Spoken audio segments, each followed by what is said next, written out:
So I want to go into these 4 steps that kind of go right back to what you were saying, and then I want to get your feedback and your kind of direction of what step do you think that we're currently at, and are we going to get to the next step? So Yuri Benzeminov, a former Russian KGB official who defected to the United States, and in an interview in 1985, he explains that there are 4 main steps to ideological subversion. Step number 1, demoralization. This process can take 15 to 20 years, approximately a generation, and involves the intellectual reprogramming of young people to become sympathetic to ideals and gravitate closer to socialism and communism. The idea to cement ethos, ideals, and frameworks into the minds of people who will one day become the leaders of the nation's government, corporations, and military. As this new generation begins to take leadership roles, the older generation becomes seed control to a subset of population that has different ideas. That's number 1. Number 2, destabilization. This stage of the process is intended to change a country's economy, foreign relations, and defense systems. The driving force is a larger and larger government, which continues to promise a variety of social welfare benefits. It ultimately doesn't matter if they successfully deliver on their promises, because the more promise of a stronger society, a stronger social safety net becomes too much for the demoralization generation to resist. Number 3, crisis. This stage is the shortest in terms of timeline, meaning it could merely take weeks. This is a catastrophic event that takes place and leads to social unrest dividing the nation. The division of the population presents an opportunity for a significant shift in power and control at the government level. Past examples would include the overthrowing of government in Egypt and Libya in the last decade. Number 4, normalization. This is the final stage of the cycle. It is the process of citizens accepting communism/socialism as the select way of life. They no longer fight the new model, but rather believed that this is the standard of governance for everyone around the world. So repeat it real quick, just the names of the 4 stages. Number 1, demoralization. Number 2, destabilization. Number 3, crisis. And number 4, normalization. Which one do you think? I'm really happy you brought up Yuri. I'm very happy you brought up Yuri, because I came across Yuri Bezmenov probably about 2.5 years ago, and I watched his lecture he did at a U.S. university where he broke this down in detail. Now, the destabilization has already occurred. The demoralization really happened shortly after he was speaking. The 90s was the demoralization decade, leading up to 9/11. 9/11 was an event that changed the world and the country forever. Since 9/11, we are a different country completely, where these socialistic ideas have been more and more normalized behind the guise of fear and safety, because that's the only way that people will lay down their freedom, is when they are afraid. You see, 2 things drive human activity. 2 things only: fear and ambition. They're the 2 things that drive human activity. If you're afraid, you know what that leads to. That leads to, please help. Help me. What do I do? If you're ambitious, that leads to, I know what to do, and I'm going to do it. And it doesn't matter what you say, because my ambition is leading me, not your fear. Those 2 things lead human activity. Everything's already been normalized. We're almost past the normalization phase, in my opinion. And within those, there's 2 more phases that branch off of that we are currently in the stages of: tribalization and dehumanization. The tribalization has already occurred. The tribalization, you look at this country, it's more tribalized than the United States of America has ever been. Dehumanization, look around. No one can even tell you with a straight face at this point what a woman is. Everything is dehumanized. The children are under attack. The reproductive nature of children are under attack.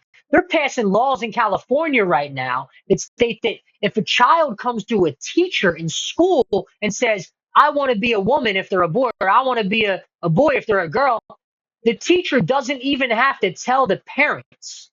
Part and parcel of communism. It's sickening. It's literally sickening. Part and parcel of communism and socialism is destroying the nuclear family. The nuclear family and the middle class, specifically the middle class nuclear family, is the number 1 threat to the globalists achieving what they want to achieve. A great, great documentary called Plandemic 3 is worth watching. You can find it. They have the handle, I believe, is just Plandemic on X. The gentleman who put it together had voted for Bernie Sanders in the Democratic primary. And then he realized at one point he had an epiphany moment, like looking around, what am I doing? What is this? And then he started researching. He started researching how China became what it is today. He started researching how some of these previously free nations became subjectified and subjected to communist rule. And how did that occur? And you know what? What's happening in this country right now is exactly what preceded what happened in those countries. And the normalization, we're already past it. Yuri was talking about those things, guys, in 1984. And there's some great videos of him that your viewers can find. Shortly thereafter, again, the demoralization went through its phases. And it really, there's kind of some gray area between these phases. You know, demoralization can kind of coincide simultaneously with the crisis event, because every crisis is an opportunity. Let's not forget that. Every crisis is an opportunity. That's true in political science. That's true in sales. That's true in everything you do. Use a crisis as a catapult point, as a way not to be an obstacle to go around, but an obstacle to go through. And in this case, going through what? Going through the Republic of the United States to bring it to its knees without the people even realizing that they asked for it. You see, when it comes down to it, United States citizens are asking for what's coming. And it's all been laid out. It's all been laid out. The Committee of 300, Dr. John Coleman, you can find his lecture on YouTube from the 90s. It's an old VHS tape that someone uploaded to YouTube. Thank God for that person. He was an MI6 operative, and he figured all this out when he was in Angola on a secret mission. He came across some documents that were not supposed to be in his mission documents, and they exposed this Committee of 300. In his book, he names these people. This committee rules the world. There have been a few times where it's slipped that they exist as well, and it's been scrubbed from history. Dude, that's wild, man. I don't want this to be the truth, but it's the truth. I don't want this to be the truth. Yeah, it's I mean, the hard truth. It's becoming more and more, as you mentioned, polarized. And bringing a nation to its knees is, if you can attack the nuclear family, you've won. And at what point in this nation do you think that we got to such a point where they're openly attacking children? Like, what was the switch that went off, even in our government, our cultural entities, that got us to this place of attacking children? Because I've never seen it this bad. No, when you have transvestites going into elementary schools, that's grooming. When you have parades of grown men, excuse my language, whipping their cocks around in front of 8, 9, 10-year-old children, and parents standing by, smiling, laughing, waving a Babylonian rainbow flag that is basically worshiping Lucifer directly, you're so far gone that there's no coming back. And that's where this nation is. And it was prophesied in the book of Daniel specifically in the book of Daniel. But to go back to your question, I believe that this all kind of started to shift this way somewhere between 2010 and 2015. And it's no surprise when you read Snowden's book, Permanent Record, which I recommend to everybody. 2013 is when he helped build what was called the Red Queen. The Red Queen is a massive computer system that collects for the NSA every single piece of digital communication and digital text messages, email. Every single communication that exists is collected by this Red Queen that is already, by 2013 when they built it, sentient AI. Already sentient AI.